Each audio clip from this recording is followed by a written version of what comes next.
কি ক'ব আপোনালোকে? হয়, বিলাসীপাৰা উপজিলাৰ অন্তৰ্গত টিলাপাৰা বজাৰত আপোনাৰ শালকচা আউটপোষ্টৰ অন্তৰ্গত আমি ভিডিঅ' আকাৰে দেখা পালোঁ এখন চাহৰ দোকানত অ'পেন আপোনাৰ তীৰ খেলৰ যিটো টিকিট বিক্ৰী সেইটো আমি দেখিবলৈ পাইছোঁ। এই ক্ষেত্ৰত কিন্তু আমি দেখিবলৈ পাইছোঁ যে আৰক্ষী প্ৰশাসনে ইয়াৰ ক্ষেত্ৰত একেবাৰে নীৰৱ ভূমিকা পালন কৰি আছে। যি সময়ত আমি প্ৰতিটো দল সংগঠনে আমি এই সমাজখনক এখন সুস্থ সমাজ গঢ়িবলৈ আমি ট্ৰাই কৰি আছোঁ।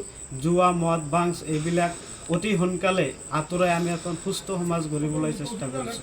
গতিকে আমি আৰক্ষী প্ৰশাসনসকলক অনুৰোধ জনাম এই ক্ষেত্ৰত যাতে আপোনালোকে কড়া নজৰ ৰাখে আৰু ইয়াৰ বিৰুদ্ধে বিহিত ব্যৱস্থা ল'বলৈ আমি বিলাসীপাৰা জিলা সমিতিৰ নেমচে আহ্বান জনাইছোঁ।